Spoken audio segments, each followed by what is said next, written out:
Nice. Yeah. Bring it here. Love it. Please, no, this is something I'm dying to hear. I do have a lot of dark secrets about a lot of people.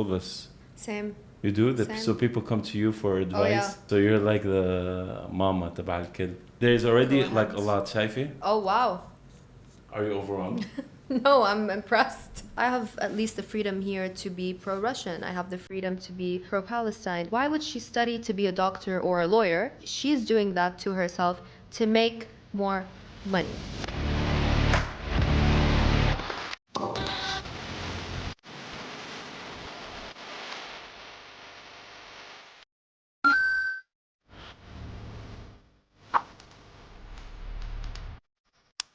We'll start like this in the count of 4, 3, 2, 1. Hi, Lubna. Hi, Muhammad. Long time coming. Yes, indeed. I've been planning this for a little over, almost 2 months? Almost 2 months. Yeah, I wouldn't say that. I was traveling, but then you were traveling. Yes, I wouldn't say 2 months is a long time, Muhammad. I've worked 6 months to get interviews sometimes. So you got it easy. You got it really easy. All right, that was, you caught me a bit off guard. So I'm interviewing a VIP. Get used to it. No, I'm telling you, as a journalist, Yeah. I would spend 6 months getting an interview, for example, trying to get someone to agree to an interview as a journalist. Okay. So that's why you got it easy. You got it after 2 months only. So. لا بس it's just لأنه حضرتك مسافر all the time, so that's why. صح مزبوط, yes. I mean, fine, I'll take it. I am a VIP. I will take that. طيب, okay. So, do you want to do your own introduction or should I do it for you?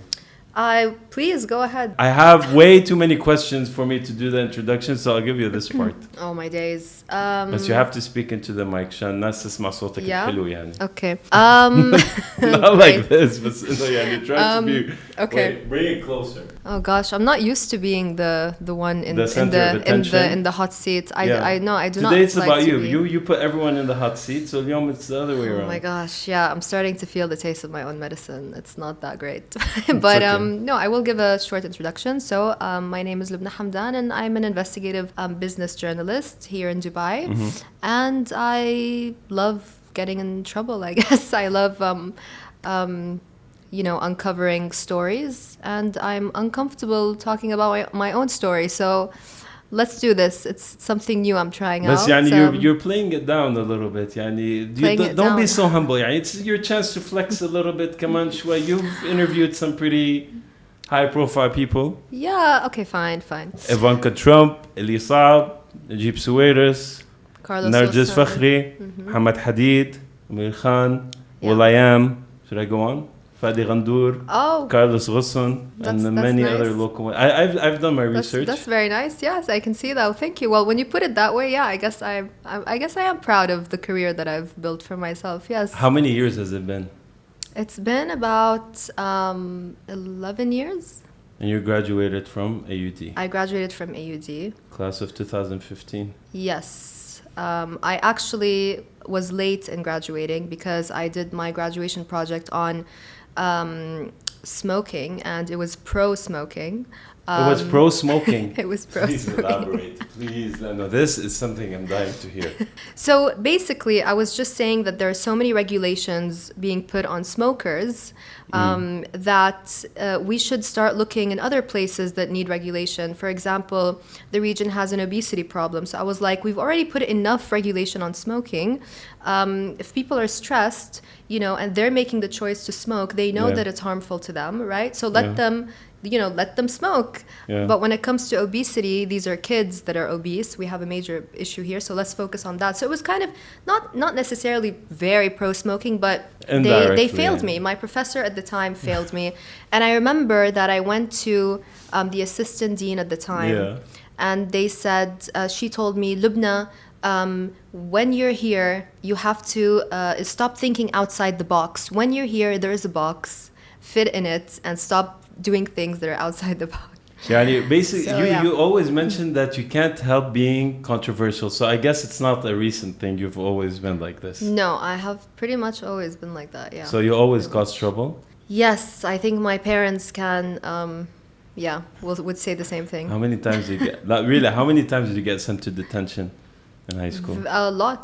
Really? A lot of times, yeah. I mean, I was the favorite student for some teachers, but then I would correct my English teachers in school, and they didn't like that. So do you think this probably increased by after you picked the domain that you picked, which is investigative journalism? Do you think like absolutely it increased the fact that you wanted to be controversial? Is it like, honestly speaking, now this is your chance to come clean in front of everyone. Do you do it on purpose? صراحة I wish I did not do it on purpose. No, I wish I did do it on purpose. You wish you did do it on purpose? I wish, because then I wouldn't get in trouble as much. I would at least, when you have an agenda, at least you have a strategy, you have a plan. Yeah. But for me, it's not easy getting in trouble for these things, right? Because there are consequences. And so why don't you do what I do? Give yourself a 24-hour rule. You know what the 24-hour rule is? No. Okay, so basically when you want to like say something packed with emotions, or when you're emotionally involved in something, you give yourself 24 hours and then you will never feel the same way about it the next day. I mean, problem solved. I've tried to do that, but considering my genetic combination, which What's your genetic combination? I mean, hot-blooded Palestinian and Russians are also not exactly known for having a filter. So you're not just Russian. You're half Russian, half Ukrainian from your mom's side. Yes. So, but where do we side on that given the current conflict? So that part from Ukraine is from Lugansk, which is part of Donbass, which is technically Russian now, I guess. Okay. So no, I am pro-Russia, absolutely, and I can explain why a bit later on. But okay, you do know that investigative journalism can get you in a lot of trouble. Actually, it got one journalist killed. Well, a lot, but one specific one. Do you know who? Well, I mean, obviously, you can't guess. But he's an American, and he discovered something that the CIA was doing. Ring any bell? Gary Webb. Gary Webb. Yeah. I feel like basically they made a movie about him. Spot here because I don't know that. Don't know him. It's all fun and games. But basically the reason is because you remind me a lot of him. Oh, that's wonderful. Yeah, I mean, you're not going to get killed, I'm sure, because I don't think you'll ever get to that point. But he basically was just so curious about a particular topic. He kept digging, and then he found out that the CIA was the one that's involved in facilitating the cocaine trafficking into the U.S., specifically in black neighborhoods in the 1990s. Right. And then when they discovered, subhanAllah, he was found, his death was ruled suicide, but with 2 gunshots in the head. Wow. Exactly. I mean, the Secret Service is just very intelligent, I guess. But this is exactly the kind of stuff that, like all jokes aside, but investigative journalism can really be, can bring a lot of trouble. So? There's a book called The Deals That Made the World. And because you just mentioned that about cocaine, there's a chapter that talks about how the mafia money cashed out the banks at the time. It saved the banks at the time because they were the only ones, the mob were the only ones who were liquids during the recession, during the crisis. So there are so many. Where? In which country? In the US. Okay, in the US. And it's just such an interesting book, so I highly, because I know you like to read, and I just think, Wait, what's it called again? The Deals That Made the World. Okay. It's by if I'm not mistaken, it is by a journalist, investigative journalist as well. I think he was with the Wall Street Journal, if I'm not mistaken. Or the Wall Street Journal. Oh, wow. Yeah, brilliant. So the mob bailed out the government at some point. Because they were the only ones who were liquids. Wow. Okay, interesting. So, but I'm gonna go on the limb here and make a guess. But I think that your love for debate and curiosity and all of this probably comes from your dad. Yes. So that was a good guess? Yes. Okay. Yes. Because I think correct. of how he was maybe politically involved or whatever he was doing back in the day. Are we allowed to talk about that? Yeah, we're just outing my dad. No, look, it's fine. I mean, my dad was a little bit politically, active. Yes, a little bit. A little bit. Not here in the UAE. outside. Okay, but still, I mean, I think at that point in time, all of our fathers were in one way or another. Absolutely. It was an area. It still is full of conflict, but at that time, there was just so many factions, and there were just so many different loyalties to different parties. So sure, it's only normal. But how did you guys end up in the U.S.? Because I know you're born and raised here, so that means you guys have been here for... So I was born here in 1993. So my parents came here in the 90s, basically, like late 80s, 90s. And my dad just, he studied in Russia. He got a scholarship because he was part of the Communist Party in Jordan. So he studied he studied in Tverskaya Oblast, actually, which is not too far from Moscow. That's where he met my mom. They got married and they went to Jordan, and my dad joined the army there. And my mom had to learn Arabic from scratch. All she had was a dictionary. Nice. And that's how she learned Arabic. And then my dad was just looking for a job and a good opportunity. And my uncle was here in the UAE at the time. Actually, he was in Kuwait. So my dad went, and I think, if I'm not mistaken, he worked there as a carpenter for a little while. He's an engineer, so he didn't want to be a carpenter. But that's all that he could do at the time. And I'm sure if he sees this, he's going to correct me. And I'm probably not that accurate in exactly what job. Because, my dad is very accurate. Like, well, my salary wasn't this much. It was actually this much. Anyway, right. So then eventually he came to the UAE. I mean, just job opportunities. He went to Ras Al Khaimah, joined the contracting company there. And we lived at Jazira Al Hamra, the Red Island. There was nothing at the time there. In fact, I was almost... there were scorpions and snakes, and so it's good that I'm alive. Basically, it was I was gonna mention something about your childhood because you referred to it in one of the interviews, but I'll leave that question till later. But I'm actually curious if he was the one, or was it a specific person that inspired you to follow journalism? Like there must have been someone or something. I mean, that's a great question. So they didn't really do anything specific to inspire me to do that, but I used to, when I would upset my parents, or if I would upset them, if it was their birthday, probably a lot troublemaker from a young age. Okay. Exactly. I would write them letters, and they would be very, mature kind of letters. And they weren't like rants. No, I would write a letter, like an apology letter. Okay. I was very manipulative, so I would always use words to get what I want, basically. Let's wait, so you weren't forced to write these letters? I'm asking. You're the one that said this, not me. I mean, sometimes it's the only way to do it, Okay, so he made you write an apology letter, so basically it didn't really come out from you. He didn't. No, haram. I was actually my dad's favorite growing up, and everyone will attest to that. In my family, I was the most spoiled. Me and my dad were very, there are pictures of me and my dad reading the newspaper together. So yes, to answer your question, probably somehow... he did so reverse psychology. Influence that. Hey, reverse psychology your ass. Like he just made you apologize. That's the most Arab thing you could ever do. No, he really didn't. Haram, he really didn't. But I would I would... You felt inspired. No, my point is I just loved to write. Okay. I used to really write letters to my parents all the time. And hatta every single birthday. Like, for example, my mom would be upset. She would close the door of the bedroom, and then I would slip it under the door. So it was cute. And you would get what you want? And very manipulative as well. Most of the time, yes. You're still manipulative? Maybe. Maybe. Perhaps. Yeah, I guess. If we turn off the camera, you're going to give me a different answer? I would say I'm naturally manipulative in certain areas of my life without meaning to be manipulative. Okay. So you're street smart, basically. Yeah. Sometimes, in certain aspects, I'm a total disaster in other aspects of my life. But when it comes to my job, I would say I'm pretty good at it. Hence why you're here. Exactly. I see the potential, at least. I see the potential. Actually, I'm gonna make a prediction at the end of this cast. Well, as long as you see the potential, then that's all I need to. Thank you. I'll take that as a compliment, not sarcastic comment. Just take it. But who was the most supportive when you followed this path? I guess my dad would have preferred me to do something else other than journalism.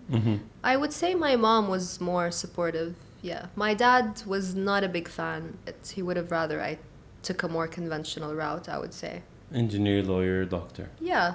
As usual, Arab fathers. Basically, yeah. But I wouldn't say he was not supportive. But no, he wasn't. Yani, until today, he's like, no, what is it that you really do? Like, he's like, so yeah. So why do you call yourself a proudly failed entrepreneur? Thank you for asking that question, because some people have told me, that's really bad, Lubna. You shouldn't put that on your bio. Who tells you that? It's very negative. I don't know. Some people have made some comments. Why do you care? Why? Because I think it's important to, I'm saying, why do you care about their opinion? Well, I don't. That's why it's still up there, So we have that in common. I really hate it when people fail and they just don't own it, right? It's a very simple, it's a part of life, right? Failure. So how are you're owning it by saying it, but do you feel like you know why? Oh, absolutely. I don't think I was ready to set up a business. And I did not have a proper business plan. I had a very supportive father who helped me set the business up. But I just wasn't ready. And I also did not have the right business partner, to be honest with you, because I'm very good at the editorial. So it was it was a magazine, basically, a magazine and a website. Frankly magazine. Yeah, an online magazine, frankly. And I had a lot of plans for it and, very excited about it. And we were doing really well for a while until something happened. We can talk about that later. Part of the reason why I shut it down, I just didn't have the commercial aspect, When it comes to media, it's already very difficult to make money. I had the editorial Why is it difficult to make money? Because, with Instagram and social media and everything, the old guard of journalism, people are not reading as much, so you need a very strong commercial person to make money and to hit targets, and right? Yeah. For me, it was, right, I'm doing great stories, but I have no one to sell. I have no one who can sell on the commercial side. And then I wanted to do PR as part of the company, but then I also, as a journalist, it was conflicted. And long story short, number one, I don't think I was entirely ready. I rushed into it, honestly. I should have been smarter about it. I didn't have the right business partner, the commercial part of things.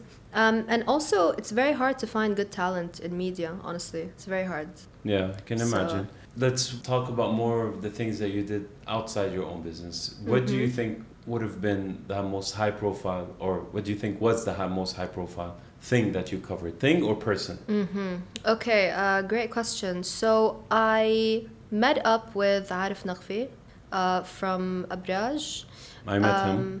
You briefly, did? Yes, really? in one of the conferences. Really? When he was in his beginnings. I remember Abraj Capital, and he was looking for things to invest in right, left, and center, basically. And I was surprised. I was like, usually people run towards you. Yeah. Not the other way around. Yeah, exactly. So I think he's a fascinating persona, to be honest.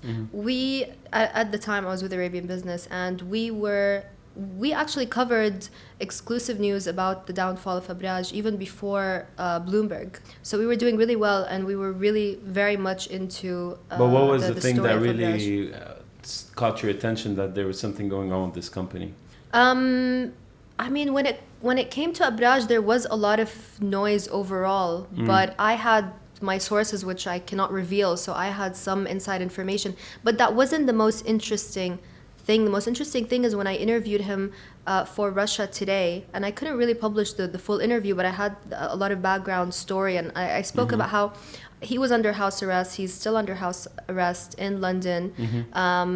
And I met up with him there, and he, had the tag on his ankle, and it was very descriptive. And, we met up in this place, and, he ordered a croissant and a Danish, and we had coffee, and he didn't touch the Danish, and he had lost a lot of weight. And it was just very interesting to meet this persona. It took me 2 years to get that meeting with him, because he was too afraid to speak to anybody naturally, right? Because of the trial.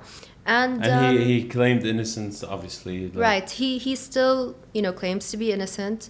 But it was very interesting because, he said he is suicidal. He takes a lot of, antidepressants. So what do you think? That was high profile when I did that as well, because he refused to speak to anybody else, because naturally a lot of people had agendas. I think he tried with one or two journalists. I don't want to name them now, but then when he noticed that they had agendas, he refused to Yeah. But what do you think after like hearing his side of the story? Look, I don't, because it was a big scandal. Sure.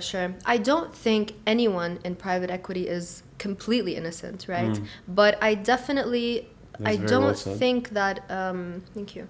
I don't think he deserved what happened to him. You know, his bail was set at the highest bail in UK history. Which was how much? 1 million.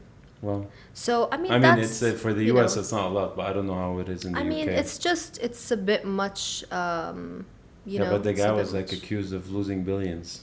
I mean, it was. Still is. I mean, it's a really complicated story. So I don't want to get too much into the details of it, to be honest. But if you'd like to read the article, it's still on Russia Today. You can just type عارفنا.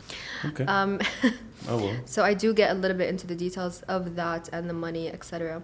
But for example, I don't think he deserved what happened to him because I don't think he was as bad as people portray him to be. Like the very famous book, The Key Man, which talks about that. And it's by two American, like one English, one American journalist, right? Ex-Wall Street Journal or Washington Post, I think Washington Post. And, you know, in the interviews, it was, I mean, the book was so obviously biased. And I do talk about that in the RT article. You know, the two people they interviewed said one of them slept with a knife under his pillow, the other one was checking for bombs under his car. Who are these guys? Like who worked with Abraj. So they said they were so scared of Arif that they would check for bombs under their cars and slept with a knife under their pillows. I mean, that's a little bit ridiculous, you know? Yeah. And then there's also Mustafa Abdul Wadud, who, you know, got away scot-free because he just threw Arif under the bus, and he used to call Arif his mentor. So I don't want to sit here and defend Arif. As I said, I don't think anyone in private equity is completely innocent, but do I think he was the scapegoat? Do I think he pissed off the wrong people? Absolutely. And I don't think he really deserved what happened to him. So I was gonna actually make a guess on your behalf, but but I think I lost this one. I'm gonna make a few guesses in this podcast, but sure. I was actually gonna guess that one of your favorite ones was probably Carlos Ghosn. Yes. Or the most high profile one, because I know that you went there without an invite and without a pass. Yes. How do you know that? Did I tell you that? No, you never told me that. You never told me anything. By the way, this whole how do you know this? I know this. That's interesting. So you're not. I told you I've done my research. You didn't believe me. Are you impressed? Yes, I am impressed. Okay, good. I am impressed. Yes. Good. You flew there and you had no invite, but you had some connections there. Yes, I did. And they told you that they'll manage to get you, but they weren't sure to get you in. And then I think I know who your source is. Wallahi. I'm not going to reveal it, but I think Wallahi, I did not speak to a single person when it came to you. Everything that I'm asking you is all from my own research. You're not the only investigative journalist in this room. Okay, I love it.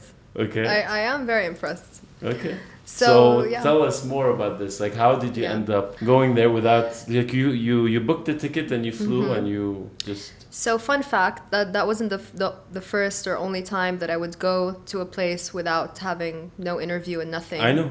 Because you chased also Najib Sawiris around and you weren't for almost 2 hours. In a Amr Diab concert, yes, correct. So I know that too. Wow, you're dangerous, eh? You're not as innocent as you seem. Yeah, but I do my best. I'm okay. Good. This is just now starting to get really interesting. So yes, one scene that I will never forget in the Carlos Ghosn conference was all of the Japanese reporters standing outside in the rain, and it was a little bit like he was taking revenge on them and not letting them in. And the PRs what an artistic image, huh? I mean, they were so pissed off, and they were even interviewing me, asking me, "Do you think it's fair that we're out in the rain?" And you know, the Japanese people are, you know, really nice. Really polite. Nice. Very polite, right? So I do think it was a scene to remember. The hall where the conference was, you know, situated in, first of all, the PRs were not responding to many journalists. They were giving us the wrong location, and that's why I had such a hard time getting in there, and I ended up getting inside and having a front row seat. Yeah, I know. Which was really brilliant. You were literally as far away from him as you are from this camera, almost. Just a bit further. Yeah, pretty much. Yeah. And his wife Carol was sitting just 3 seats from me. Yeah.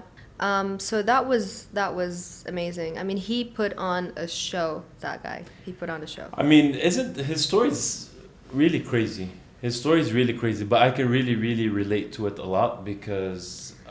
Did you ever escape in a music box? Or? No, I can relate to it a lot because the politics and everything that he was talking about is something that my dad went through in one of his companies, and the whole dynamics and all of the cards that had to be played and things that had to be done, and the power struggle, and like the loyalties being shifted, and big players being involved is something that I understand very well. And the way, honestly, I watched his interview with Serde, the show called Serde. What's his name? The guy, Ali Jaber's son. Yeah. I mean, imagine that. Imagine you're still known as Ali Jaber's son. Yeah, I mean, I'm sorry. I don't even know. I'm sorry if you're watching this. I don't know your name. Actually, I've seen you in Dubai many times, but I don't even know your name. But anyway. It's okay. What's his name? As long as I have no idea, to be honest. But there you go. Makes two of us. I think I watched maybe 5 minutes of that interview. Like, I watched all of it, and I even bought a book just because I was very intrigued by this guy. Yeah. And what he said really does make sense in a lot of ways. Like you said, you can never really 100% know if someone's innocent, but they could be just like it's different when you're like a little bit guilty and you're very guilty. Like the punishment should be fit the crime. Yeah, there you go. Yeah, sure, absolutely. But the way that they did it was like khalas, like this guy was gonna be like the scapegoat for everyone. I mean, yeah, again, I think he's hardly innocent, but How do you think that? I mean, for sure, I don't think he's innocent. I think he's an absolute genius, to be honest. Yeah. And I think he's a good businessman as well. But I think when people get greedy, that's when people get greedy and egotistic, I think that's where it all goes wrong. And that's it's a classic, the classic story of the guy who gets too greedy and too egotistic, right? That's almost always the case with people's downfall. Is that like the conclusion that you've had from interviewing so many like executives and stuff? Yes, it's almost always common. Same.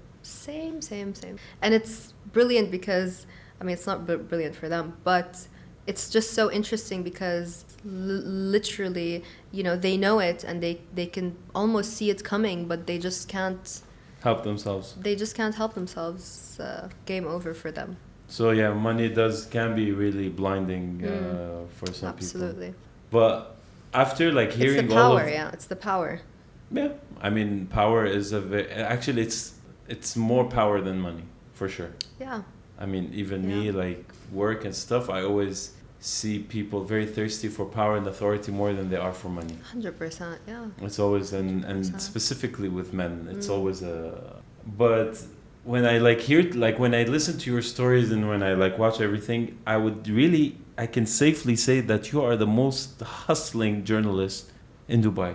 Thank you very much. Right now. No, seriously, it is because you do things and you go out of your way for companies that are not even yours. You don't own equity in them.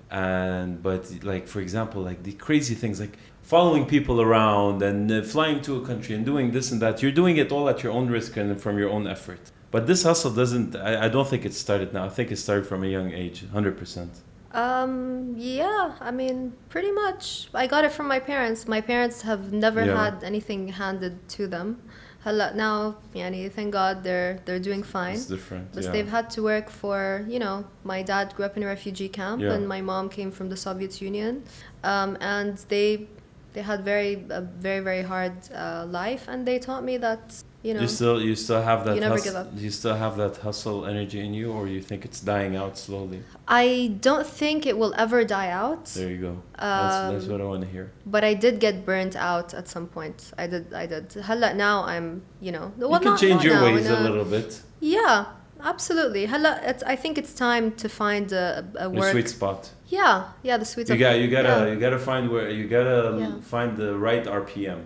Exactly. And that's not necessarily to say that I want to find a work-life balance. This one woman, she's a brilliant coach, and I'll try and find her name. I interviewed her once, and she said, there's never going to be a work-life balance. You just have to 100%. integrate your work into your life. And that was the case when I was, at Arabian Business. I never stopped working, ever. And granted, it was a bit much at the time because I really had not much of a life. I was, workaholic at the time. But you can do that, you can, you don't ever have to necessarily stop working, especially as a journalist, but you can, do you know what I mean? Like, Yeah, I know what you mean. I know what you mean. Like, you could still work very hard, but maybe I think with time what you do is you learn how to work smarter. Absolutely. And also, but still as hard, just prioritize. I mean, following the 80-20 rule. So just focus on the 20% that's like super crucial, and the rest of the 80% will just fall into place. And it's not that important anyway, so yeah, basically. But did you ever like get a call or someone telling you, all right, this is where you need to stop digging, Lubna, know your place? Absolutely. How many times? Absolutely. I mean, you actually did get this call. Yes. Well, my bosses would get the call. I would get the call. Yeah, absolutely. I mean, can I ask about what?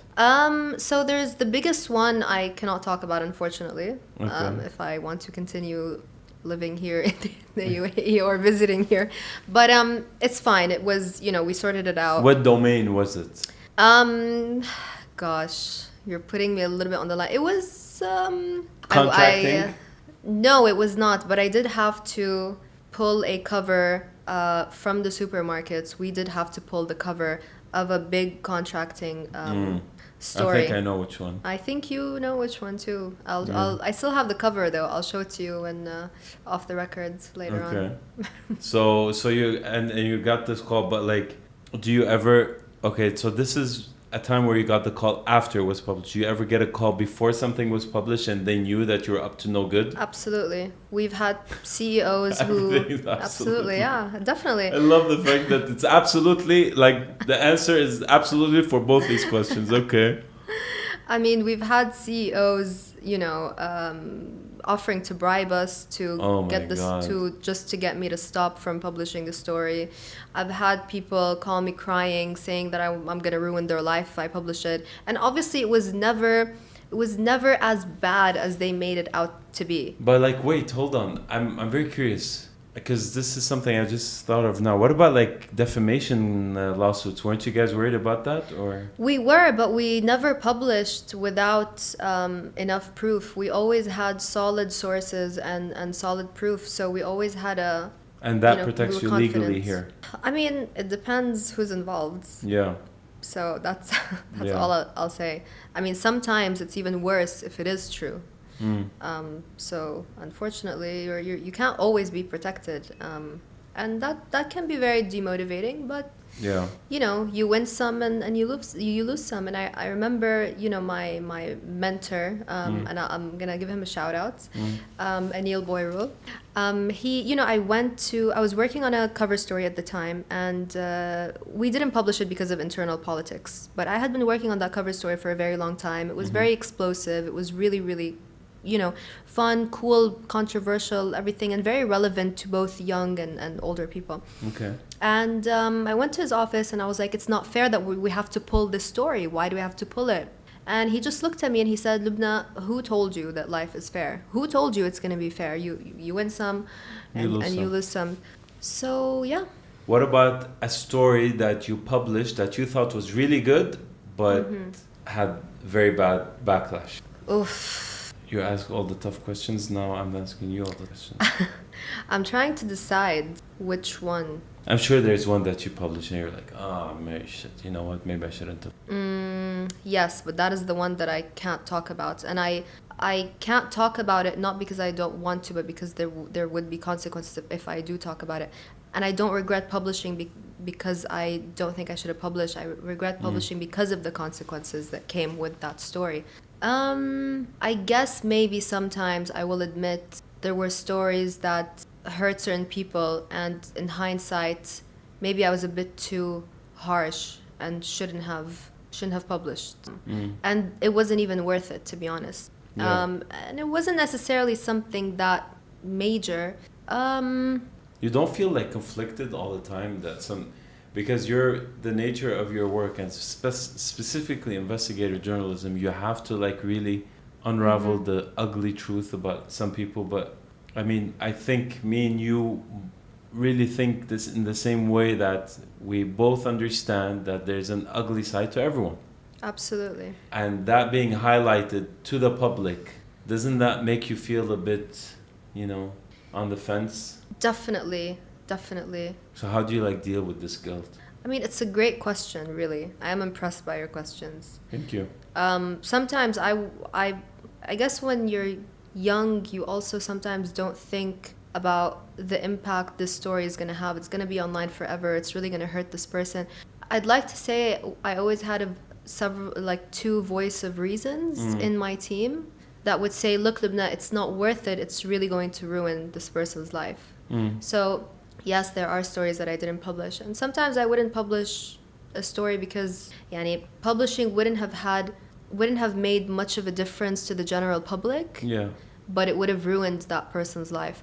So maybe is it safe to say that you feel that you justify publishing specific things that may damage a person's reputation if you feel like it's better for the general public good, let's say? Yes. Is that a fair statement? Like if you feel like it's, for the public good, it has to be... one of my ex-bosses said to me, he said, I was researching a story once and I was like, oh my God, this guy has done 1, 2, 3, like this is amazing. And he said, Lubna, you are not the police. Yeah. Because this guy was defrauding people and embezzling money, basically.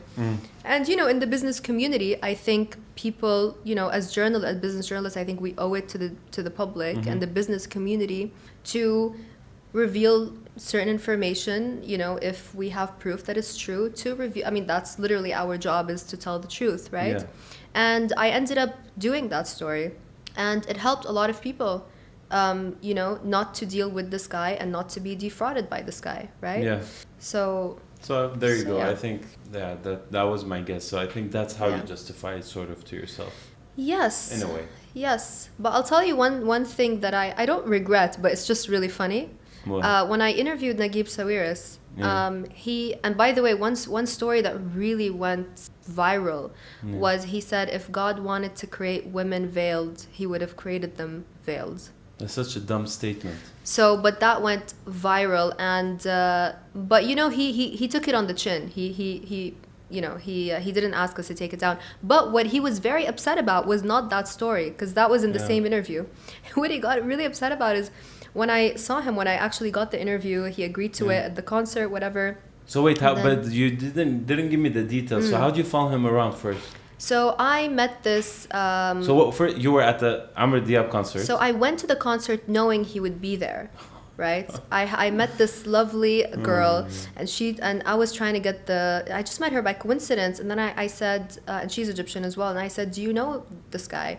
And she said, yes, of course I know Najib Sawiris. I actually have a connection. I said, oh my God, brilliant. I really need to get this interview. She's like, listen, the only way you're going to get it is if you actually confront him somewhere and you ask for it yourself. He doesn't really deal much with a big PR team, and very selective with interviews and stuff. But he's very active on Twitter. Exactly, so he doesn't really need interviews much, right? So anyway, she said, look, I know he's going to be at this concert on this day. And how'd you meet this girl? Like, who's this girl? Just by coincidence, I think we met at some networking event or something like that. She doesn't even live here. She lives in Egypt, right? Wow. So we ended up going to this concert, and basically I had to stand up on a chair and just look through the crowd. You're joking. I swear to God, seriously. Oh my God, and the lengths you go to, okay. I have, And you were working for who at that time? Arabian Business. Oh, and these guys should really give you like a medal or like something like a. Thank you. I mean, 7-8 years of just running after people. Okay. I mean, I do think I did some of their best stories ever, to be honest. But luckily, again, Anil, who is back at Arabian Business, really, really supported me a lot throughout my career. And he, booked that plane ticket, for me through ITP, obviously at the time, which owned Arabian Business. And he said, I know when you get there, you're going to get it. Like, I believe in you. But one line he would always tell me before a big interview is, don't F it up. It's okay. It's every time. Not very censored here. Right. I try. Okay. But okay. So anyway, you So, followed I followed him. You stood on the chair. You found him. Yes. But he was in the VIP section. Yes, I'm sure. So which is how we found him, because we were looking in that, know. Yeah, so we found him miraculously. We did. So what did you do? And Follow look, him to it wasn't that hard, because it wasn't as difficult as being completely honest. I mean, it was difficult to get into that VIP area as well. Yeah. What, you charmed your way through? I mean, we just we're being a little bit sneaky here and there, and she she is quite charming as well, and she knows a lot of people, and so she was just like, look, can we just get 2 minutes? She flew in from Dubai, please, like la la la. And then when I saw him, I said, look, Mr. Sawiris, first of all, love your T-shirt. He's famous for wearing this Mickey Mouse T-shirt. Yeah. So love your T-shirt. I know you wear it all the time. I've been stalking you. I've just stalked you. I flew in Dubai just to get this interview with you. It was in El Gouna. Yeah. And it was the El Gouna Film Festival. His brothers, yes. Well, him too? No? Yeah, he owns it. Like him and his brothers own it. Yeah. But yeah, sure. It's a nice place. Yeah, it's lovely. It's lovely. So, and he agreed. I did a lot of begging, but he just started laughing. He said, I can't believe that you flew in. How long was it? How long was the interview? The actual interview, so he agreed to meet the next morning. Yeah. And he was the grumpiest person in the morning ever. Very grumpy. And he was so upset. And this is the part of the interview that he was so upset about that I published. Okay. He said, I said, you look a little bit grumpy this morning. He said, I am very grumpy. I'm very upset. I said, why are you so upset? He said, because last night I met this woman and, I wanted to ask her out. And she said, you're too old for me. And he said, imagine. He actually still do that? Wow, yeah. I thought he was still married. Okay, didn't know. No. But like, how come I didn't find this interview online? I searched everywhere for all your interviews. I'll send it to you. Okay, the algorithm was not helping. I did do a lot of research, as you can see, but I did not find this interview. Well, I mean, but I did know that you followed him around. You did know that. That's more important than the interview exactly. itself. Yes. So I didn't even know about the interview. Yeah. But I knew that you flew in and you were looking for him. But when it comes to the domains and like just the industries, would you say that I think contracting and construction is probably the most scandalous in terms of it's always plagued with scandals and issues and is that say, or would you say it's more private equity and like that domain? Because I feel like there's just, if you look at construction companies, they never really last. Most of them, a lot of them don't last after the third generation, especially in this part of the world. I don't know if it's the same thing worldwide, probably, maybe. If you think about it. I mean, look, I think from the auditors to the contractors to the property companies to private equity, I think everyone has a different flavor, each industry. But I think, honestly, I would say today, I would say even healthcare and NMC, for example, I think equally scandalous, to be honest with you. I would say maybe contracting perhaps is a very harsh environment, but scandalous, I would say the finance sector is less scandalous than contracting, I can imagine. Have you ever been asked to do something or cover or like just something unethical? Have you ever been put on the spot like that? Interesting question. As a journalist? No, as a journalist, as a human being, because I know you're a big proponent of like being disciplined and sticking to your values, and you've voiced that many times. Yes, I have been asked to do unethical things. How do you deal with it? I said no, honestly. I said no. Even if there was a lot at stake? Yes, and that's why I have made some enemies along the way. Yeah. Some people won't even say hello to me if they see me in a room. I've been called a lot of names, but no, I would say I haven't. Maybe I was a little little cheeky sometimes in how I got my information. Sometimes a little bit, maybe. I like how you the choice of words. Okay. But I wouldn't say, I wouldn't say unethical. I wouldn't say I was unethical. Yeah. I mean, it's not unethical. Well, you do what you gotta do, right? But like unethical, obviously, I was talking about like much bigger things and much more like serious things. Let's just put it that way. But I'm pretty sure that I knew the answer you're gonna say no. But I was just wondering like how you would have dealt with it. But from all the clients, from all the high-profile clients, from all the celebrities or people, the most high-profile people that you've interviewed. Who stood out the most, in your opinion? I get this question a lot, and I never really know what to answer. So there's the most entertaining interview. There's the most intimidating interview. There are different categories. Things. But I'll tell you one that was kind of entertaining, which is Shane Smith, which is the co-founder of Vice Media. And we had an interview. Was that at the time where it was just pretty much going bankrupt? No, they were very successful at the time, actually. Okay. Vice was booming. I can't remember exactly what year that was, but they were doing really, really well. And Shane Smith came here to Dubai, and he was, reporting, doing a lot of like war documentaries, and he just looked completely jet lagged. It was noon. And we met in a hotel in Jumeirah in the lobby, and he was having vodka on the rocks at noon, and telling me that last night or the best meal he's ever had is a burger in the Burj Al Arab. Yeah. Because he had just come to Dubai from a war zone, and it was, I think, his second time in Dubai at the time. So it was such a colorful, and obviously he's in journalism, so obviously you would expect it to be colorful, but that was one of the most interesting ones. Yeah. The other one was Flavio Briatore. You see, I could tell you, I could lie and say it was Ivanka Trump, who, by the way, interestingly, Ivanka Trump really is extremely, extremely charming, honestly. She just takes your breath away, honestly. Should I go on and on? Because I can blab about this I know. Forever. I saw that you have a lot of posts and you have a lot of respect for Fadi Ghandour. Yes. I mean, he does stand out. He's also been the most vocal recently about the unfortunate events in Palestine. Yeah. And I mean, I respect him, and I also respect what he did and what he's doing also in the region in terms of like in the entrepreneurial domain, because he invests in a lot of companies with Wamda. Yes. And I mean, he's one of the key people. Is he the only founder, or he's a co-founder of Aramex? I'm not sure. He is the founder of Aramex, really. Yeah. He is the name behind it. But But why do you think he stands out a lot? Well, I'll tell you why he stands out to me personally, because I first became really interested in Fadi Ghandour's story when I saw a TED Talk for him.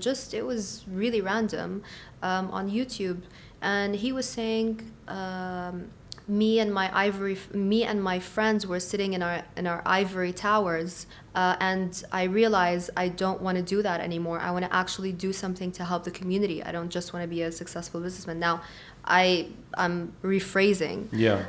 Was this after he exited Aramex? I'm not sure, to be honest, but it was right when he started Ruwad. So Ruwad is really the reason why I think he's brilliant. And he said something, and I've said it once before, but remind me to tell you, okay? It has to do with Mohammed Al-Abbad. And it was really interesting, because I'll tell you about it. But Ruwad is basically, he helps communities in Palestine, Jordan, I think Egypt, and I forgot the fourth one.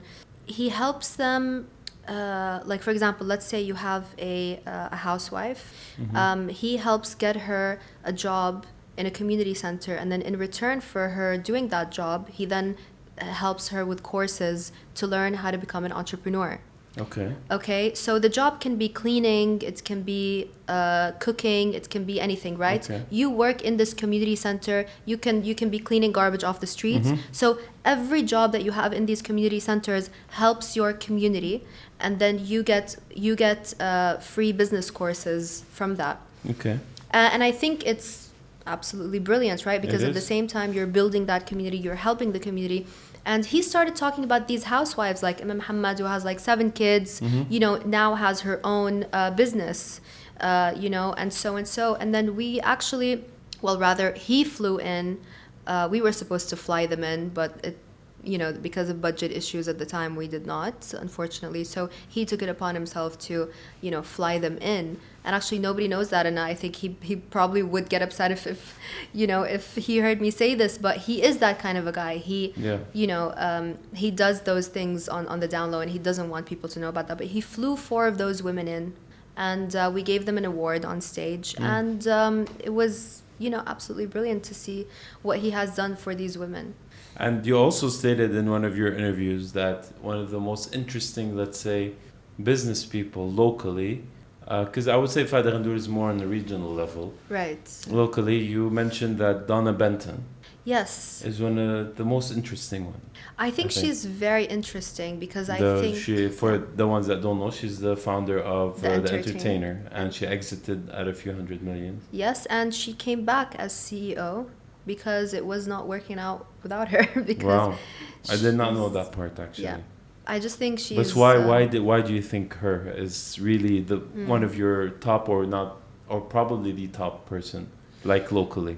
I just think I just respect the hustle, and really, you know, it doesn't have to be like that interesting. My answer is actually quite boring, but boring is what does it, right? Yeah. Like that's life doesn't have to be interesting or exciting all the time. Life doesn't have to be, you know what I mean? Your role model doesn't have to be someone who's, you know, I know you like to spice it up all the time. I do love to spice it up. You ask some really awkward questions too. Why do you ask all of your, like, a lot of people, like, how much money do you have in your bank account? Like, you asked Eli Khoury, Chris Fade, Amir Khan, you asked them all, and even Eli Khoury was like, asked you twice, like, oh, again, back to this question, like, why did you... Did anyone ever give you an answer? Why do you want to talk about money all the time? Yeah. Yes, I think Amir Khan gave me an answer. Really? He did? Yes, he did. Okay, it was not on camera then. And Chris Fade, by the way, who said, you know, why do you care about money? Money is so... Yeah, he said you know, that, ended up on Dubai Bling, and, you know, where everyone was showing off their money, so... But look, the reason why, I'm just gonna, you know, bust this myth, right? That I talk about money all the time. I do not. The show was called Greenback. Yeah. And we wanted to relate it to money as much as possible and just spice it up a little. Yeah. So that's it. But you caught them off guard, like, big time. I can see it from, especially Amir Khan, like, the way that his facial expression was just so funny. That was fun. But... one of the most interesting ones was the one that you did with Andrew Tate and the other one. But we're going to talk about you. We're not going to talk about anything. I'm not going to even go into the details of that interview because this podcast is about you. You're the spotlight. You're the star of the show.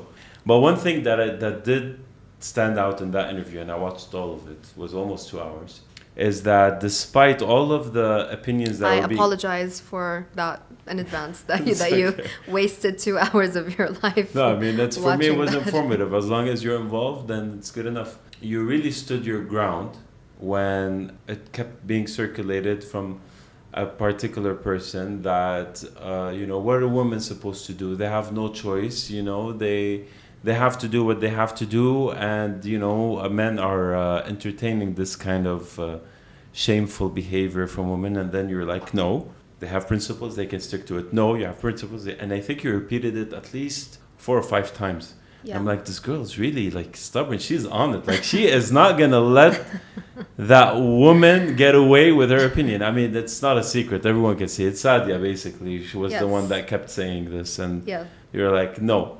And I can't help but think, because then you mentioned something, and you're like, you know what? Like, my dad came and we lived in Ras Al Khaimah, and he lived off a very nominal, humble salary, and he had holes in his shoes when he was going to work. And my mom stuck around with him for 40 years and didn't complain. And then I was like, you know what, that's a perfect moment for mic drop, you know. But like really, that's like I really actually want to applaud you for that. But can you like just touch on it a little bit without getting too much into details? Because again, this podcast is about you, not that topic. But why do I think, or no, not why do I think? Why did you feel so, let's say, angry? Not angry, but like so emotionally charged by that particular point. Emotionally charged is a better way to phrase it. Yes, or maybe I was angry and I was just trying to hide it. But yes, that is emotional for me because where do I begin? I just feel like I hear this from women all the time that, you know, why shouldn't we get, you know, expensive gifts, and why shouldn't I become an influencer and post only fashion pictures all the time and make money? I want to make money. I want my man to spend on me. I want a man who will spend on me, blah, blah, blah, blah. Yes, okay, everyone wants a partner in life who will, you know, to have a partner, and as a woman you need that stability and that security, right? But, and I think I mentioned this in the podcast, right? Why think about the next generation of women? The standards have been lowered so much. It's easier today for a guy to get a woman, easier than it ever has been, right? And the standard is being lowered and lowered and lowered. I mean, I interviewed Princess Lamia a couple of years ago, and we did a cover story, and she said, where are the doctors? Where are the lawyers? All I see are influencers. How is the next generation of women supposed to, you know, why would a girl right now, looking at all these influencers, why would she study to be a doctor or a lawyer, study for X amount of years, and then get an X amount of salary when she can be an influencer or go on OnlyFans, for example, and get so much more money for objectifying herself? Who is objectifying her? She's doing that to herself to make more money, right? Yeah. And that's why I was emotional about it, because as women, we tend to victimize ourselves a lot of the time. Like, I need to do this to get more money, or I want to, you know, be with a guy to have more money. I mean, is this what we have fought so many years for? Is this what it comes down to, just the money? So for me, my mom is an example of, you know, a woman who has lived by very high values and principles and stuck by my father, you know, through rich and poor, through bad and good. And that's what a real woman is for me. And she's never really victimized herself. So I don't know if I'm digressing, but no, I mean it's a great answer, but it's also, don't you think a lot of it is based on conviction? In Arabic, qana'a, basically, just to be convinced that, you know, like you're happy, or at least you're okay with where you are right now, and you're gonna work harder. Because if you're always gonna feel bitter about what you don't have, and bitter about where you are, basically bitter about your current situation, you're always gonna feel unhappy, and you're always gonna feel angry, and you're always gonna project this anger onto someone. So, you know, like there's a saying in Arabic, qana'atu kanzun la yafna. Basically, conviction is a treasure that never finishes. Because if you are at least satisfied, I'm not going to say satisfied with your current situation, but at least accepting of your current situation and working towards something better, then you live a lot more peaceful. I mean, of course, but people want things so quickly nowadays, and things are because it's a consuming consumerism. Absolutely. But I think the number one thing that I disagreed with Sadia on is the victimizing thing, right? Because there's a book that's really, really good. It says Nobody is Victim, okay? And it's about women who have been sexually harassed and etc., right? If you continue to call yourself a victim, you take away from your power, right? And if you start going on OnlyFans, or you start, just kind of cheapening yourself just to get gifts or bags or whatever it is, then, and saying, oh, well, I would be a victim otherwise and I wouldn't get anything otherwise, then I know because I remember what you said about Emily Ratajkowski when she shot Blurred Lines, and then you said you made fun of her because she said that I felt so empowered that the director was female, and then you're like, but you're dancing around naked in a room full of suited men. Exactly. And then she said that she wasn't comfortable, so she felt empowered, but she also didn't feel comfortable around that guy who, you know, allegedly harassed her, whatever his name is. I forgot his name. Robin Thicke. Right. I mean, of course you're not going to be comfortable because you're naked in front of guys who are all wearing, you know. So in summary, what you're trying to say, it should start from within, and people should stop specifically. Yeah. Oh, in that case, or from that particular podcast, that you disagree that women should not victimize themselves, and they should start from working on themselves, and then be able to be in a place or in a state where they can make demands. Yes. Not make demands, but be like, I mean, be realistic, I guess, about things. I do think I don't think it's black and white, right? And I'm not here to sit and judge women, and I don't think women should be told so many times what to wear and what not to wear, blah blah blah.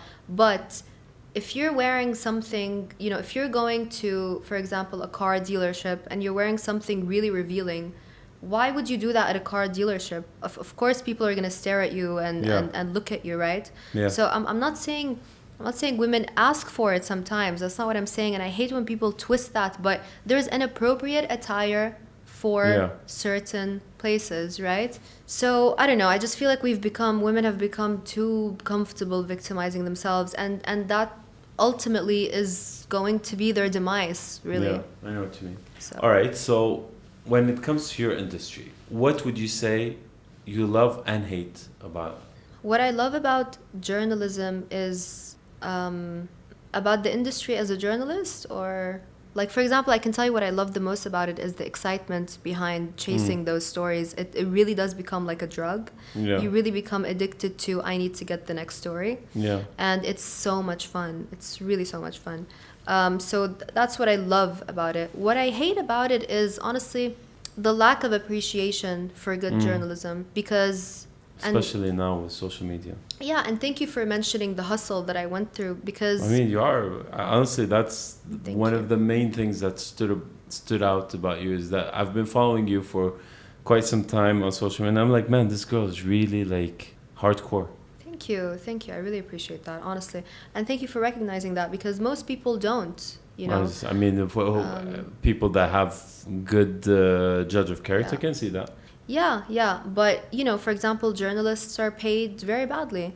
Yeah, I know. You know, here in the region, they're paid much better than outside. Oh, yeah. In the U.S., they're like horrible. It's horrible. So, yeah, you know, again, like the women who choose to, you know, be influencers, and, you know, I mean, I could have made so much more money from PR. And I recognize that I come from a somewhat privileged background because my parents worked so hard to bring us to this place in life, but I could have made so much more money. There were so many times when I turned down very big paychecks to continue to be a journalist. Going back to what you were saying, it's the excitement of really doing a great story. What makes a great story, in your opinion? What's Lubna Hamdan's definition of a great story?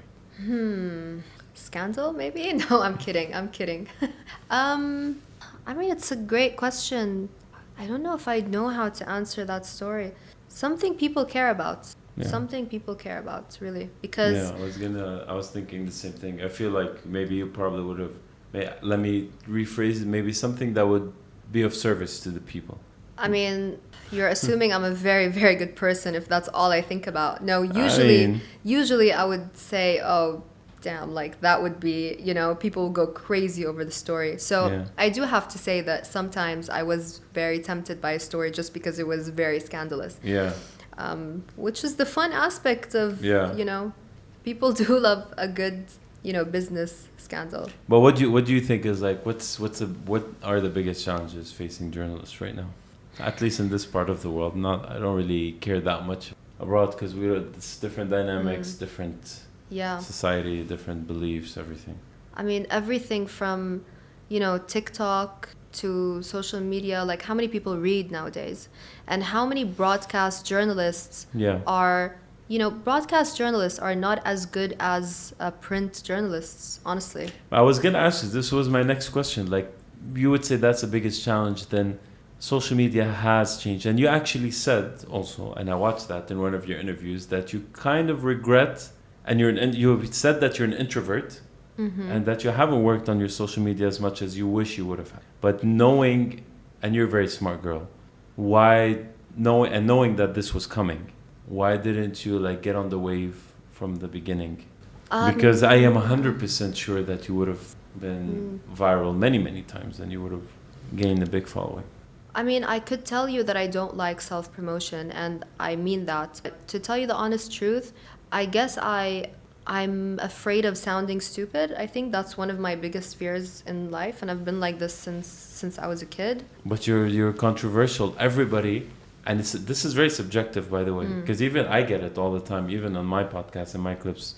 Yeah. Some people think in some clips I sound not as intelligent, or they don't think I sound as appropriate as they want it. I'm like, but I don't care.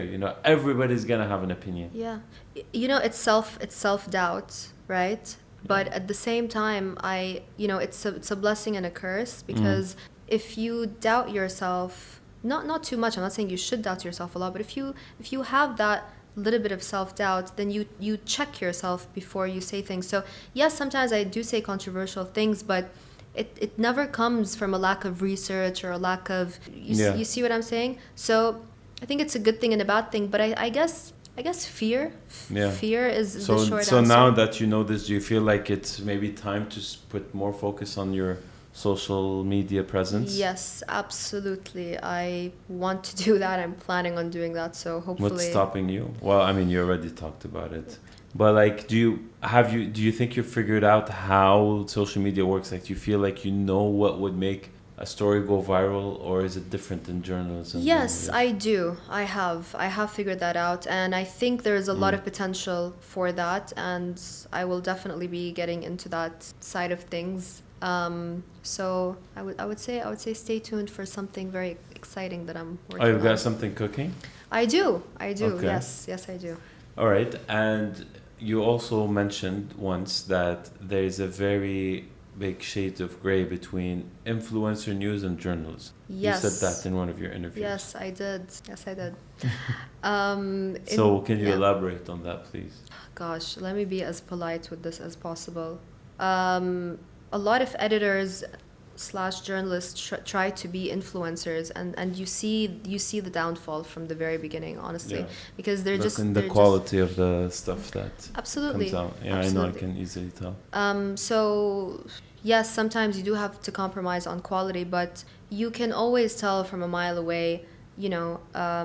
Is this, for example, Piers Morgan relaying the news in an interesting way, in a quality way?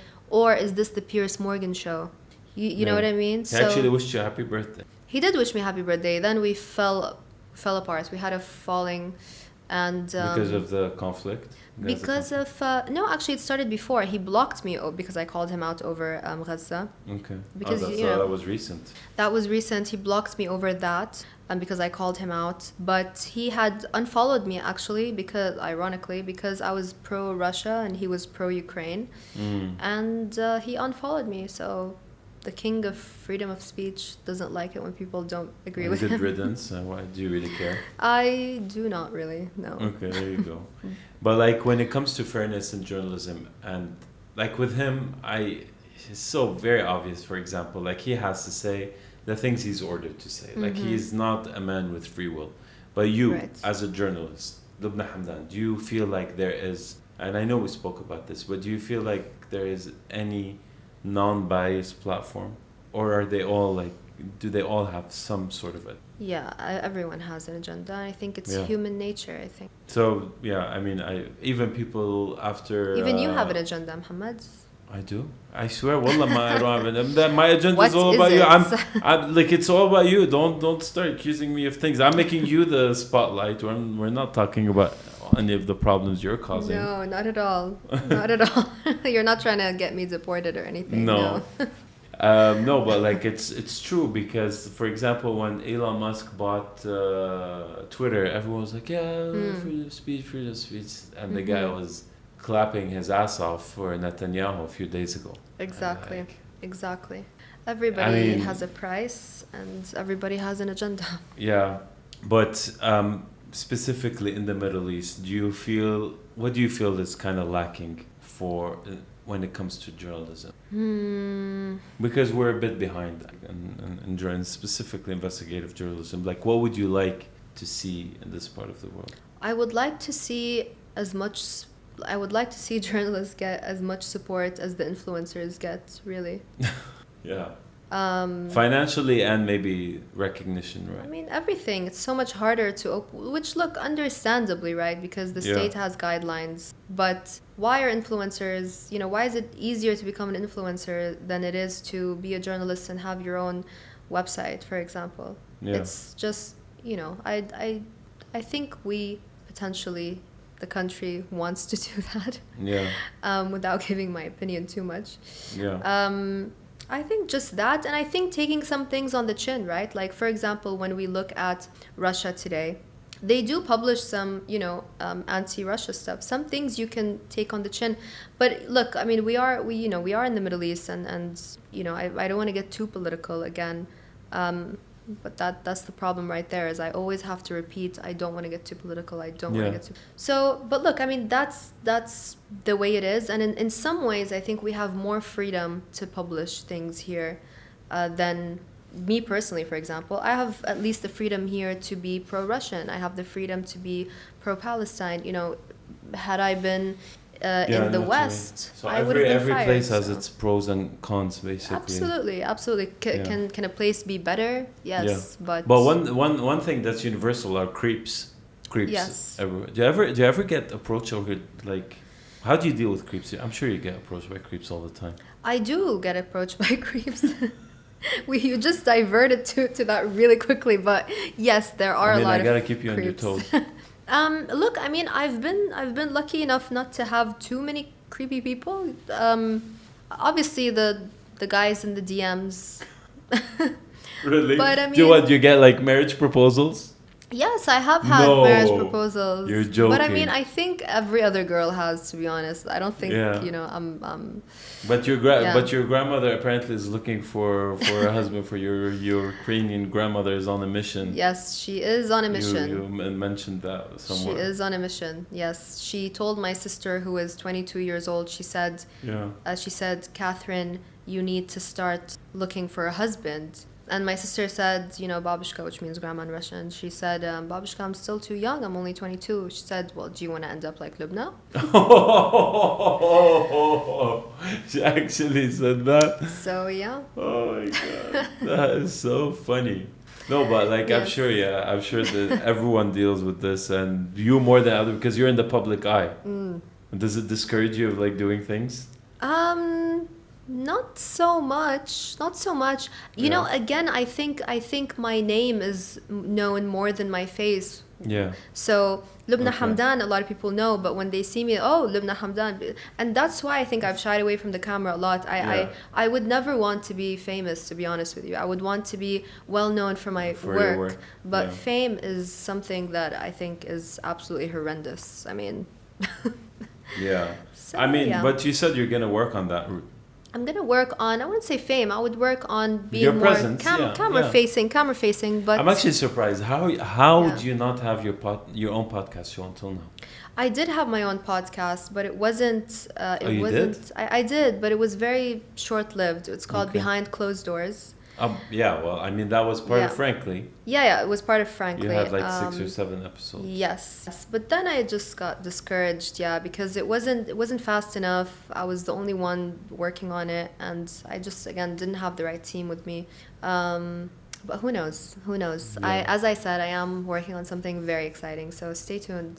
So have you ever done content in Arabic? Actually, how's your Arabic? My Arabic is very Palestinian, so... يا هلا إذا بحكي معك عربي بتفهمي علي على الآخر؟ يعني هسه إذا بدك يعني أبلش أحكي عربي رح والله طب كملي يعني أنت يعني I was gonna ask you if your Arabic is your Arabic South Asian Arabic like أنت No. في انت نفر في كلام عربي زين ولا لا؟ يعني لا كملي انا بس بدي افهم بالعربي تبعك كيف. انه يعني ما بعرف. طب احكي معي بالعربي طب ماشي خلينا نكمل يعني خلينا نكمل البودكاست هاي بالعربي. بدي اشوف العربي العربي تبعك كيف. اوكي. طيب لا يعني اوكي طيب ماشي. يعني هي اللهجة تبعتي فلسطينية يعني كثير انه حتى يعني غزاوية شوي يعني مع انه احنا مش من غزة احنا من بيت لحم. طيب بس I shy away يعني انت من بيت لحم يعني from it. يعني هذا الشيء عنا يا at least in common لانه يعني انا ماما من القدس. Okay, nice, lovely. Yeah. Okay.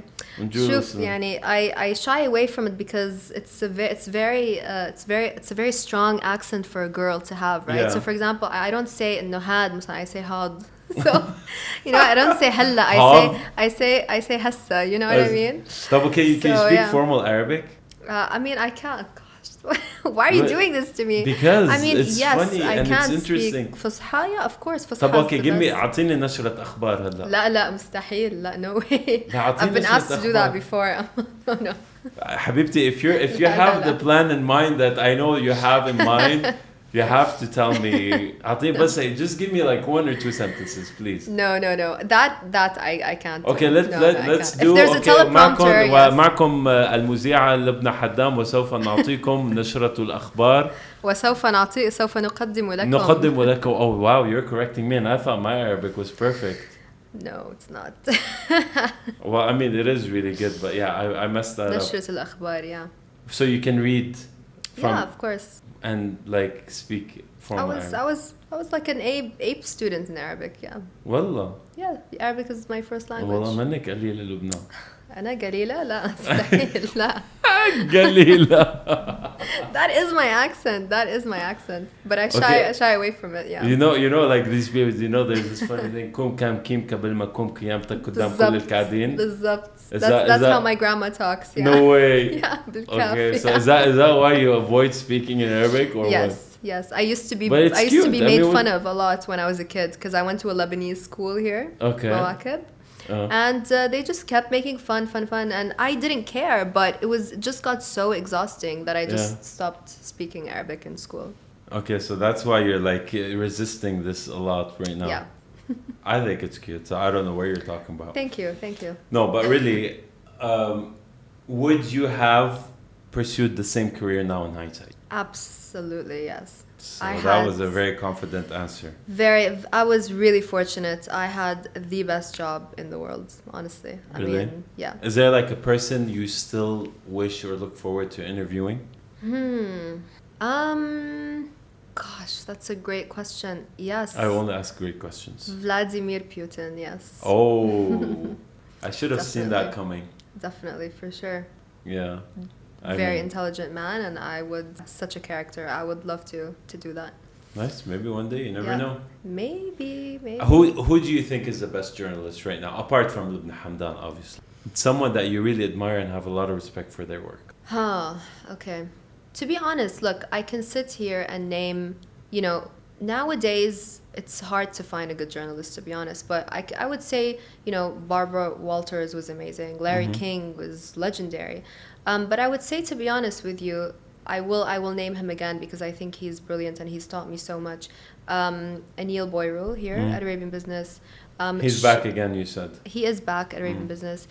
Shane McGinley as well at AGBI, who was with me at Arabian Business as well. Ed Atwood is a brilliant writer and journalist as well. He was one of the original Arabian Business team, you know, are brilliant, really. So yeah, those are some of the journalists.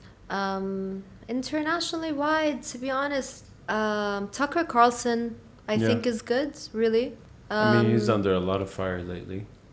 He is. I mean, look, I don't follow him religiously, but I think he's good in getting people to open up. Yeah. You don't have to like him personally. Yeah. You know, you don't have to like Piers Morgan personally, but you know, did he do a great job in his career? You know, putting the political aspect of it lately on his show, because I think his show is the worst part of his career, honestly. It's the work that he had done before.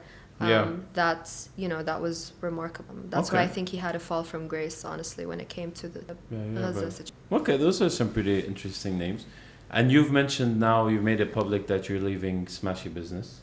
Yes, I am leaving Smashy Business. Are you going to tell us where you're going? You will see it. Okay, so you're not going to disclose it now. I'm not going to disclose that. Can I bribe you? I cannot be bribed. Okay. As I have mentioned to you. All right. No, but seriously, where do you see yourself? But we can talk about it later. Okay, cool. Where do you see yourself in 5 years? Interviewing Vladimir Putin. No, I see myself writing a book, actually. I would love to write a book. Controversial book. By the way, we need to change that term. I don't like it. What is it? Because you always say, controversial. Yeah, I don't like it. I feel like we should change it to unapologetic. I think that's how you should start labeling yourself. Nice. Yeah, bring it here. Love it. There you go. Can we please start using that? I don't like this because it has a lot of negative connotation. I want, I want you next time, please, and give me a shout out. Muhammad's you know what? Yeah. I'm Lubna. Just Muhammad, yeah? People will know that because your name is very unique. Okay, Muhammad Sheikh Al-Souq. Khalas. Muhammad Sheikh Souq or Souq Talks, whatever it is. Just say, it is, yeah. Done. I'm Lubna, the unapologetic investigative journalist. Yes, love it. Yeah, great. Maybe you should be my advisor from now on. I would love to. Why not? It will be a lot of fun. But because you're a very critical person, and I figured that this would be something that you should probably change. You actually, I was gonna ask you something also, like what advice you would give for the younger generation. But before I ask you that, you wrote a piece that caused a lot of controversy, and you were saying about how the younger generation felt so entitled. Yes. But I mean, in their defense, and you can say what you want to say, but doesn't it kind of feel the same way like when our dads used to tell us that, oh yeah, they had to walk barefoot to go to school and climb a mountain and ride a unicorn and fight off a dragon, and so isn't it because it's just we're just repeating the same thing. Maybe. Because they're just seeking the path of least resistance, and if it's working for them. I mean, look, I have to give it to them. I'm not going to take that back because I do think I do think generations are getting more entitled, right? Yeah. But I have to give it to them. I think they are very hardworking, just in a different way, right? Than millennials, for example, if we want to talk about Gen Z. Yeah. I do think they work smarter. Yeah, and I think they do work hard, just in their own way. Yeah. So I give a lot of respect to them. Look, it's inevitable that I would say that they are entitled. I mean, I wouldn't be a millennial if I wasn't complaining about everything, really. That's true. But what message would you have to them, or specifically girls that are pursuing your field? I would say, first of all, don't be afraid. There's a lot of noise. Do believe in yourself. You don't have to listen to all of the noise around you, and don't be afraid to, I would say, dive into fear. Don't follow the herd. March to the beat of your own drum. It's maybe the advice is not that special, but I just think, everyone is going towards trends nowadays, and everyone just wants to kind of fit a box. As someone who, is Russian, Palestinian, Ukrainian, I always thought I had an identity crisis. Yeah. Little did I know, actually, everyone has an identity crisis. But I always felt, in school, in university, I always felt singled out because, I was different. I always felt different. It's good to be different, and it's good to stand out. To stand out. So yeah, maybe a little cliche. Also, actually, this is better advice. You can scrap that because you can read that on a Hallmark. Or did Hallmark go bankrupt? Anyway, this is the advice. Yes, you can work smart, but yes, you do have to work hard. You do have to work your ass off. Honestly, that would be my advice. Put in the hours. Things don't come in easy, I would say. What legacy would you like to leave behind? That it wasn't all for nothing. That something good came out of it. whether it was me sharing the hustle behind the work, or just I would like my name to live on. And I would like to have made a difference in somebody's life somehow. Very well said. I'll make my own prediction about you. I believe that if you get the right support system from whatever network or media company that you work with, and if you work on your Arabic is already apparently fluent in Fusha. I think with those things and maybe like a good mentor, you could easily become one of the top 10 women anchors / journalists in the next 10 years. Thank you. Arab women. I mean, I can't say speak for the world because I don't know, but definitely in the region. Thank you so much. I think, I don't know, I see it. I know I can see that you have a lot of potential. I just think you need those things to be, that's my prediction. And that's my bet. And we can bet on it. You want to bet on it? Well, if you bet on yourself, you can never lose. But if you're betting on me as well, then that's always a plus. So thank you. If I win this bet, what do I get? A trip to Moscow. You can get a signature right now if you want for the future. I think that would be very generous. No, didn't you say Moscow is the best city in the world? So you need to like fly me to Moscow. That I will fly you to Moscow. Yes, I will fly you to Moscow if I do get, I wouldn't say famous. If I become one of the top journalists, anchors, female Arab anchors. Yeah, yes. I didn't say I didn't want to put it in famous or numbers or amount of followers or this or that. I just. Maybe respected. Yeah, I would say based on merit, because I know you're all about merit and hard work and all of that. That's why I specifically did not mention fame. Yeah. Because I know you don't like that. So yeah, that's my prediction. I will get you all the caviar that you like in Moscow when I fly you there, when I make it. So, I mean, وَالْأَيَّامُ بَيْنَنَا. أكيد. So we'll see. But anyway, Lubna, thank you very much. That was a lot of fun. That was so much fun, really? Honestly. Okay. Hold on. We're not done yet. I get to ask some questions. Oh, I was not prepared for this. Yes. So look, I'll go easy on you, right? Okay. What is the most scandalous thing that you have ever done, considering your background in a certain industry? I mean, there are some things I can't really say on camera, but there are some things that had to be done to get to the target that, let's say, required bending the rules a little bit for the greater good. Nice. Okay.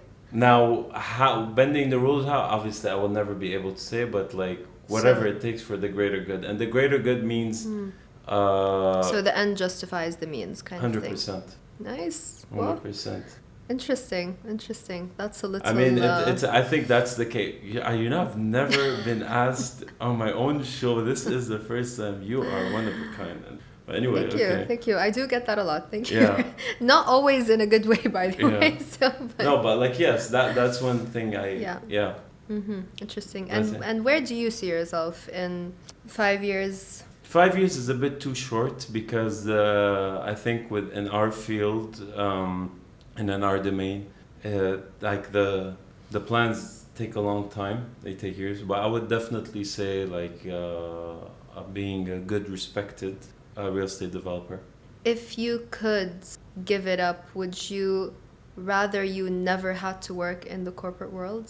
No, I think everything is meant for a reason. I truly believe that God puts you in specific places for specific reasons and for specific lessons. So I would think that if this didn't happen, or whatever it is in my life that didn't happen in my corporate or in my entrepreneurial journey, it would have ended differently. And I cannot complain about it because I would say that despite all the adversity I've been through, I'm okay with where I am.